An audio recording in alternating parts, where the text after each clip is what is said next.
Aujourd'hui, c'est la deuxième université de rentrée de l'ISNI qui, cette année, s'effectue à Marseille et dont le thème est bien dans sa vie, bien dans sa médecine. Alors, pour être bien dans ma médecine, ce que j'aimerais particulièrement, c'est que les internes aujourd'hui soient écoutés plus que les internes d'avant. Pour être mieux dans ma médecine, ce serait pouvoir goûter aussi à différents types de médecine, donc surtout la médecine libérale qui est extrêmement peu proposée dans nos stages d'interne. Pouvoir gérer son temps et avoir le temps d'avoir des activités en dehors de son travail. Effectivement, il ne faut pas trop travailler, mais surtout, d'autant plus qu'on est interne, il faut bien travailler, c'est-à-dire être bien formé, faire des choses qui sont intéressantes et éviter le gaspillage en temps et en effort qui est fait actuellement sur du papier et des gardes inutiles. Nous avons notre mot à dire sur les 30 prochaines années à venir parce que c'est nous qui allons exercer pendant 30 ans. Bien dans ma vie, bien dans ma médecine. Donc l'idée est de développer ces thématiques autour de l'interne. On a parlé des professions intermédiaires, des délégations de tâches, des transferts de compétences. Quelles sont les aspirations des jeunes médecins dans quelques années? Quel type d'installation ils souhaitent? Quel type d'exercice? On continue à former uniquement des futurs médecins dont un très grand nombre seront amenés, et je l'espère pas contraints, à exercer ailleurs, parce que de toute façon il n'y aura pas suffisamment de place pour eux à l'hôpital public. We are facing some problems in the future, I should say challenges rather than problems, but once we identify them, it's the first step to try and solve them, so we are on the good way, I think. Thank you very much, and merci à tous, et merci pour vos questions. It was very interesting because I had many questions, and I enjoyed to see that people were paying attention and that they feel at ease to question me on, for instance, unemployment and burnout. Very, very interesting. 25% des nouveaux médecins sont diplômés d'une université qui n'est pas une université française, diplômés d'un pays européen ou extra-européen. L'interrogation forte que nous portons est que reste-t-il comme médecin sur ces territoires? Est-ce que, compte tenu de l'importance de ces flux, il ne faut pas mener une réflexion pour aboutir peut-être à un code éthique sur l'émigration des professionnels de santé, particulièrement des médecins? It's why do junior doctors feel the need to move from their country to other country?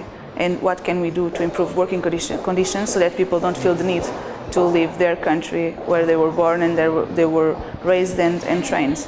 And on the other hand, we should ensure that junior doctors have the opportunities in other countries in Europe that doctors from those countries have. For instance, the same salary, the same working conditions, and the same opportunities on progression in their career. Donc il y a un certain nombre de secteurs pour lesquels la répartition des rôles se formalise petit à petit.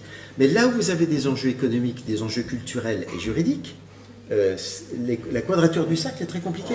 Les interrogations de la part des internes sont légitimes, comme de tous les professionnels de santé, parce qu'effectivement, aujourd'hui, ils exercent un métier, ils ont les compétences pour l'exercer, et ceci va pouvoir potentiellement évoluer. Et c'est vrai que la formation des professionnels de santé joue un rôle clé, et là, il y a un travail collectif à faire, à mettre en œuvre entre les professionnels de santé, avec les organismes de formation, les universités. Quand on regarde ce qui se passe dans les pays étrangers, on voit bien que depuis plusieurs années, les collaborations sont souvent plus importantes, que de nouveaux métiers ont été créés et qu'aujourd'hui, compte tenu de la pratique qui est celle en vigueur dans différentes spécialités, il y a nécessité de mener une réflexion sur la délégation de tâches, le transfert de compétences. C'est un équilibre à trouver, toujours pareil, entre les besoins des établissements et l'intérêt de la formation pour les internes. Alors nous essayons d'y répondre en utilisant une possibilité réglementaire relativement récente. Et ce que je souhaite faire, c'est développer en région des stages couplés, d'avoir 2 internes par exemple qui fassent chacun 3 mois, 3 mois.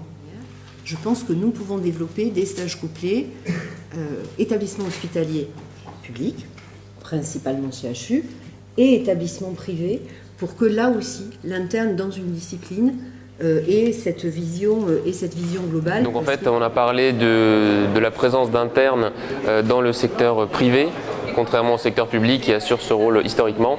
Et donc il y a des postes qui sont ouverts depuis 2011 pour les internes dans le secteur privé, des postes qui augmentent chaque année. Et la question c'était quel est l'intérêt de faire un stage dans le privé versus un stage dans le public? Ce qui est intéressant dans cette table ronde, c'est d'avoir vu l'avis aussi d'autres acteurs, d'avoir vu aussi les remarques des internes dans cet échange, d'avoir vu aussi la position de l'hôpital universitaire pour qu'on puisse continuer à progresser. Et puis l'objet, moi, de mon intervention, c'était de montrer que l'important, c'est d'avoir la possibilité de choisir l'exercice qu'on veut pour la suite. Si on n'oppose pas ces deux types de stages et si on les coordonne, je crois que le secteur privé peut répondre à un besoin de formation des internes, de diversification de leur activité et de préparation à leur futur métier. Je crois que les différentes questions sur notamment la responsabilité, sur les possibilités d'opérer, pas d'opérer, je crois que ça a été bien clarifié. Une journée très intéressante de formation, grande qualité des intervenants. Dommage qu'il ait manqué le ministère et ses représentants, mais en tout cas on a l'impression d'avoir appris des choses et d'avoir fait un peu avancer le débat.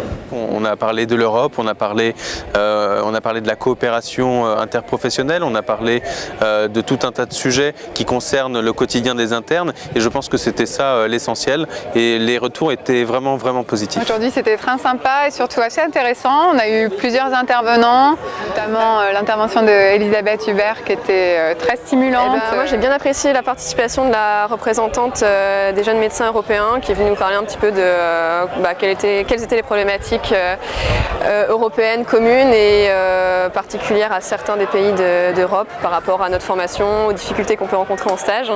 Et c'était assez intéressant d'avoir un point de vue extérieur. Alors moi ce que j'ai retenu c'est quand même une partie importante sur l'enseignement supérieur, tout ce qui était le débat sur la place du ministère de l'enseignement supérieur comme l'avait fait remarquer Emmanuel. C'est quelque chose qui est assez fondamental et qui n'est pas remarqué par les internes. C'est aussi très important de rencontrer les gens avec qui on peut avoir des contacts tout au long de l'année par les différentes associations pour les inviter, pour échanger sur des thématiques diverses et variées d'associations en interrégional. Voilà, c'était vraiment très sympa de participer et puis je reviendrai avec plaisir d'ici quelques mois pour les prochaines réunions.